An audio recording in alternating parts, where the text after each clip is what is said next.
Hi hello నమస్తే, నేను మీ భాష. అందరిగా ఉన్నారు? నేనైతే చాలా బాగున్నాను. ఈ చదువుకున్న వాళ్ళకి ఏదైనా విషయం చెప్పమంటే అసలు ఎంత సీరియస్గా తీసుకుంటారో తెలుసా? నాకు ఇవాళ ఒక విషయం విని చాలా నవ్వొస్తూ ఉంది. అట్ ద సేమ్ టైం అసలు ఎలా స్పందించాలా అనుకుంటా ఉన్నాను. సరే, ఒకప్పుడు గవర్నమెంట్స్ ఏం చెప్పేటి?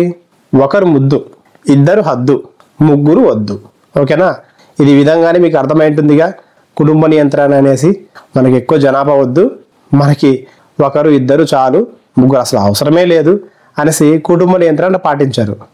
అసలు ముఖ్యంగా అయితే మన సౌత్ స్టేట్స్ ఇవి ఆంధ్ర, తెలంగాణ, కేరళ, తమిళనాడు, ఈ కర్ణాటక ఇవన్నీ సీరియస్గా తీసుకొని కుటుంబ నియంత్రణలు పాటించి జనాభాని మాత్రం బాగానే అదుపు చేశారు.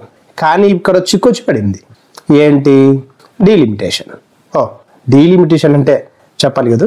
ఈ డీలిమిటేషన్ అంటే ఏంటి అంటే, ఇప్పుడు జనాభా లెక్కలు చేస్తూ ఉంటుంది కదా, 10 సంవత్సరాలకు ఒకసారి ప్రభుత్వము జనాభా లెక్కలు అయితే చేస్తారు. అంటే సెన్సస్ అంటారు అనమాట.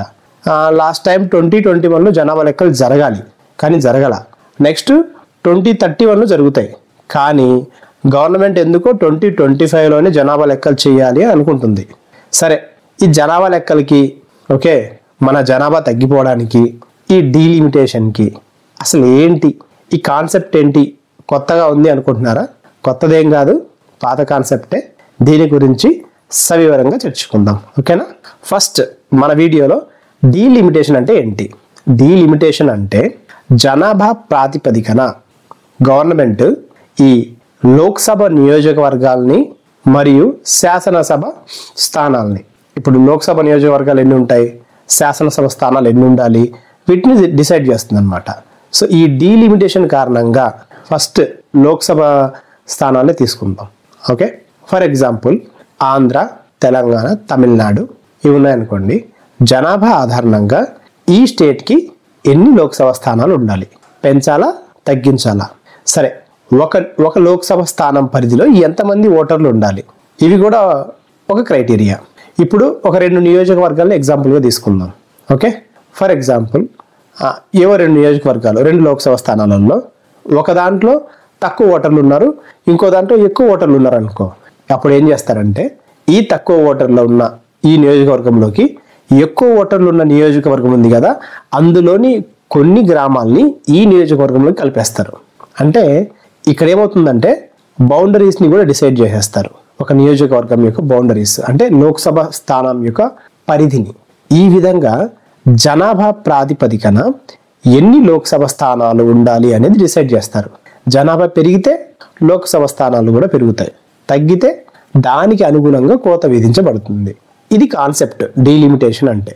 అసలు ఎందుకు ఈ సౌత్ స్టేట్స్ గగ్గోలు పెడుతున్నాయి దీని గురించి అంటే, ఆంధ్ర, తమిళనాడు, తెలంగాణ, కేరళ, కర్ణాటక ఇంకా ఇవన్నీ ఎందుకు అంటే, ఇక్కడ మనము ఎడ్యుకేటెడ్ పీపుల్ కదా, అసలు ఏదన్నా చెప్తే చాలా సీరియస్గా పాటిస్తాంగా. అరే మీరు జనాభాను తగ్గించాలరా, ఒకరు లేదా ఇద్దరు, ముగ్గురు వద్దు అన్నారుగా, అలాగే పాటించారనమాట. పాటించడం వల్ల జనాభా తగ్గిపోయింది. అంటే మనం ఒక కన్సిస్టెన్సీ మెయింటైన్ చేస్తున్నాం ఇప్పుడు. నిజంగా చెప్పాలంటే జనాభాని ఒకప్పుడు ఎక్కువగా ఉండే జనాభా యాక్చువల్లీ, అంటే ఒక్కొక్క కుటుంబంలో 4, 5 బహుసంతానం ఉండేది కదా, అది కాస్త తగ్గుతూ కుటుంబానికి 2, 1 ఇలా అవుతూ వచ్చారనమాట. సో ఇలా అవ్వడం వల్ల జనాభాని తగ్గిపోయింది బేసిక్గా అప్పటి నుంచి కంపేర్ చేసుకుంటే. కానీ నార్థన్ స్టేట్స్లో లిమిట్ లేదు, విపరీతంగా జనాభా పెరిగిపోయింది. ఇప్పుడు ఏమవుతుందంటే, ఈ లోక్సభ స్థానాలు వచ్చేసప్పటికి సౌత్ స్టేట్లో కోత పడతాయి, నార్త్ స్టేట్లో లోక్సభ స్థానాలు పెరిగిపోతాయి. ఇప్పుడు చెప్పండి, ఈ రాజకీయ పార్టీలన్నీ ఎందుకు గగ్గోలు పెడుతున్నాయి? అర్థమైంది అనుకుంటా. ఎందుకంటే చట్టసభల్లో మన ప్రాతినిధ్యం తగ్గిపోద్ది.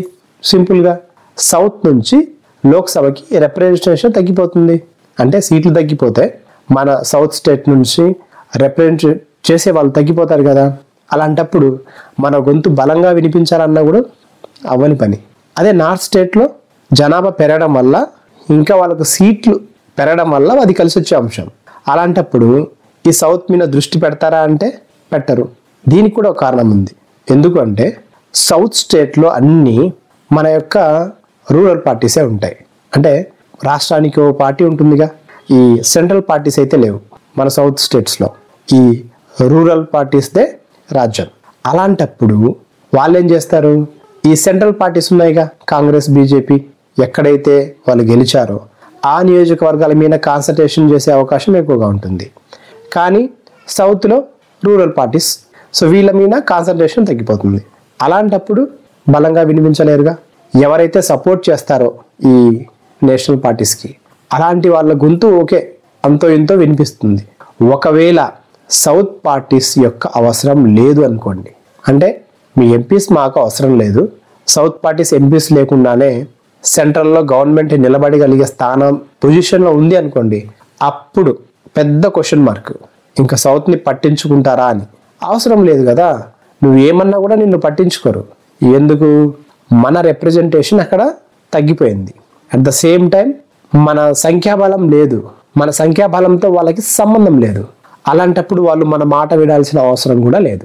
సో ఇన్ని కారణాల వల్ల సౌత్లో ఈ లోక్సభ స్థానాలు తగ్గిపోతాయి అనేసి కంగారు పడుతున్నారు అనమాట. ఈ 2025లో సెన్సస్ జరిగే ఫస్ట్ ఏంటంటే సెన్సస్ తర్వాత ఈ డీలిమిటేషన్ని ఇంప్లిమెంట్ చేయాలి, 2028 కల్లా డీలిమిటేషన్ని కంప్లీట్ చేయాలి అనుకుంటా ఉన్నారు.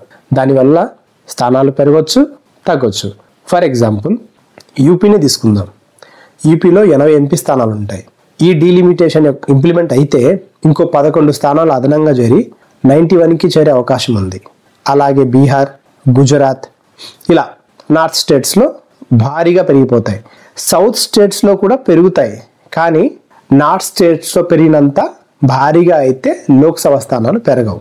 ఫర్ ఎగ్జాంపుల్ మన ఏపీలో 25 ఎంపీ సీట్స్ ఉన్నాయి కదా, అదే డీలిమిటేషన్ ఇంప్లిమెంట్ అయితే ఒక 3 స్థానాలు పెరిగే అవకాశం ఉంది. అలాగే తెలంగాణలో, తమిళనాడు అయితే మరీ ఘోరం. ఇప్పుడున్న ఆ 38 సీట్స్ ఉన్నాయి కదా, ఒకవేళ డీలిమిటేషన్ ఇంప్లిమెంట్ అయితే ఏకంగా 8 ఎంపీ స్థానాలు కోల్పోయే అవకాశం ఉంది యాజ్ పర్ ది అనాలసిస్. కేరళకి ఒకే ఒక్క ఎంపీ స్థానం వచ్చే అవకాశం ఉంది. ఇలా చాలా ఉన్నాయన్నమాట. వీటన్నింటిని దృష్టిలో పెట్టుకొని మన ఆంధ్రప్రదేశ్ ముఖ్యమంత్రి వర్యులు శ్రీ నారా చంద్రబాబు నాయుడు గారు ఏం చెప్పారంటే, ఇప్పటి వరకు ఇద్దరికే నేనే చెప్పాను, పూర్వం ఒకరు లేదా ఇద్దరు చాలు, ఇద్దరికే నేను లీవ్స్ కూడా ఇచ్చాను, కానీ ఇప్పటి నుంచి 3 పిల్లల్ని మీరు కనండి, నేను 3వ సంతానానికి కూడా మీకు లీవ్స్ ఇస్తాను, మెటర్నిటీ లీవ్స్ ఇస్తానని కూడా ప్రకటించారు. ఎందుకు అంటే కారణం ఇదే, తమిళనాడు, తెలుగు రాష్ట్రాలు, కేరళ అన్ని ప్రోత్సహిస్తున్నాయి జనాభాని పెంచుకోండి అని. ఎందుకంటే చట్టసభల్లో మన రిప్రజెంటేషన్ తగ్గిపోతే, మన ప్రాధాన్యత తగ్గిపోతే మన అభివృద్ధి కూడా తగ్గిపోతుంది. అంటే ఇప్పటి వరకు మనం చేసినది ఒక లెక్క, ఇప్పటి నుంచి చేయబోయేది ఇంకో లెక్క. సో అభివృద్ధికి ఆటంకపడే అవకాశాలు ఉన్నాయి కాబట్టి డీలిమిటేషన్ని చాలా బలంగా వ్యతిరేకిస్తున్నారు అన్నమాట. దీని గురించి మీరేమంటారు? నాకు తెలిసి ఈ ఇన్ఫర్మేషన్ మీకు నచ్చింది అనుకుంటున్నాను. మీకు నచ్చితే ఒక లైక్ చేయండి, మీ ఫ్రెండ్స్తో షేర్ చేసుకోండి, సబ్స్క్రైబ్ చేసుకోండి.